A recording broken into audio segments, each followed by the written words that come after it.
Lumbar disc herniations are a common source of low back pain and sciatica, which can lead to pain and numbness down the back of the leg. The lumbar disc sits in between the vertebral bones in the spine, and when it extends past its normal position, that's known as a disc herniation. In this video, we'll talk about the mechanism of how discs herniate, why they can become painful, and then also a rehab approach for treating pain relating to a disc herniation. How disc herniations occur seems like it would be a pretty straightforward process.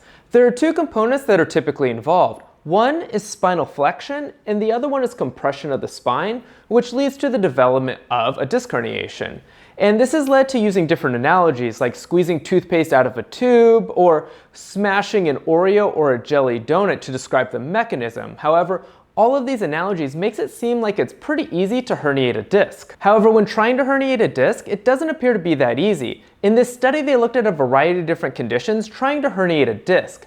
And what they found is that just flexing the spine by itself wasn't sufficient to cause a disc herniation. Then they looked at that same flexion of the spine plus low rates of compression, and what they found is that there would be end plate fractures, which is a piece of the vertebral bone, but there wasn't any disc herniations. Then when they added full flexion plus high compression rates, then they saw about 50% of the discs would end up herniating. So yes, while we do see that flexion plus compression can lead to a disc herniation, it doesn't happen every time, and that the disc itself is actually quite a strong structure compared to what we normally think. When looking at the mechanism of how the disc actually herniates, there appears to be two different mechanisms. The first is that there's disruption of the outside portion of the disc, which is called the annular fibrosis. And this disruption allows the inside portion of the disc, called the nucleus pulposus, to migrate backwards, leading to either a disc bulge or a disc herniation. Then the other mechanism is when the end plate fractures, and that leads to disruption of the annular fibrosis. Essentially what happens is the foundation where the disc sits is altered, and that leads to the disc bulge or the disc herniation. And previously we thought that the disruption to the annular fibrosis, that first scenario, was the more common mechanism. But we actually see that the end plate fracture might actually be the more common mechanism for a disc herniation. While you might have a disc herniation on imaging, that doesn't necessarily mean that you're going to be experiencing pain. This study found that in those without low back pain or sciatica, that these changes to the structure of the disc are actually quite common, and they're actually more associated with age-related findings than they are with pain. And there are typically two reasons given why somebody with a disc herniation would be experiencing low back pain or radicular symptoms down the leg. The first is that there's mechanical pressure from the disc herniation on the nerve as it exits the spinal column, and that's leading to those symptoms. The other reason is that the disc herniation is causing inflammation, and we can see that the nerve is in close proximity. So the inflammation is causing the increased irritation on the nerve, leading to either low back pain or radicular symptoms like numbness, tingling, or pain down the leg. While both of these make sense as the reason for the pain, this study found that neither of them was related to the intensity of the pain, which is interesting because typically when we look at some of the criteria on whether somebody should have surgery or not, these are used as some of that criteria.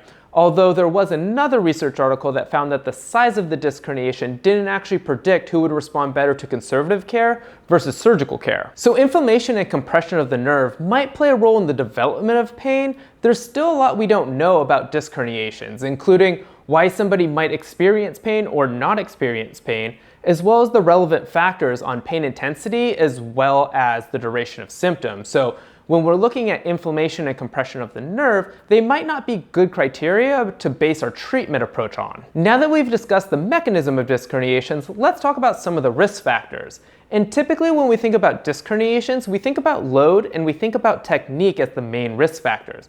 But there's a lot of other risk factors that we need to consider. For example, metabolic conditions like obesity and diabetes have been linked to an increased risk of disc herniations.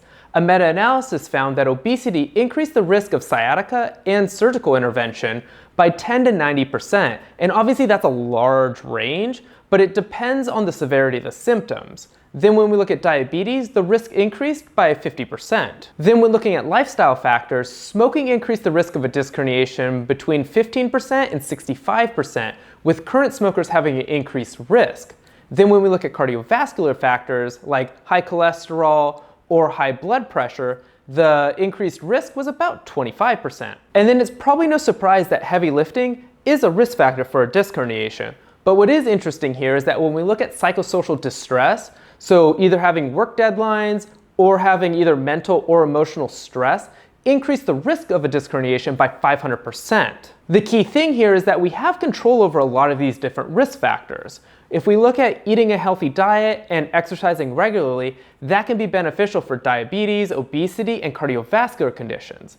Then when we look at those physical risk factors, well, we're really looking at just building up the capacity and strength of the muscles around the spine so that way we can tolerate a lot of the loads that we're doing. However, we can see that there's other risk factors involved, so just strengthening alone probably isn't going to be sufficient if we're looking at trying to decrease our risk. When looking at rehab exercises for disc herniations, the focus should be on pain and function as opposed to changing the structure of the disc herniation specifically. The reason why focusing on pain and function as opposed to the disc herniation is important is that when we look at the relationship between disc herniations and pain and function, there isn't a very strong correlation. So we can have improvements in pain and function while the disc actually doesn't change. So it's really the wrong thing to look at when we're trying to guide treatment. And then also it's really challenging to monitor the disc herniation. You'd have to have follow-up MRIs, which are both really expensive as well as time-consuming. With that being said, about 63% of disc herniations actually reduce with conservative care. So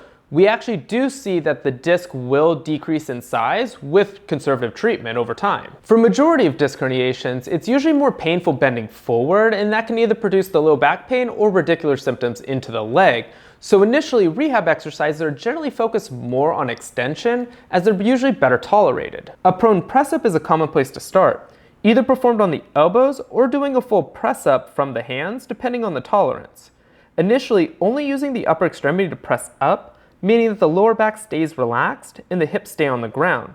A key focus with these is that if somebody's experiencing numbness or pain in the legs, then we actually want to see if they experience less numbness and tingling in the legs with this exercise, which is called centralization. The reps and sets really varies for these depending on the response, but usually 20 to 30 reps is what's recommended. The next progression is to add some muscle activity. These can either be with something like a glute bridge or a bird dog.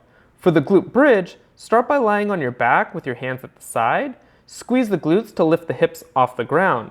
Depending on the anatomy of the hips, for some, actually dropping the knees slightly out will allow for better biomechanics and increased extension of the hips. For the bird dog, start in a quadruped position with the hands under the shoulders and the knees under the hips.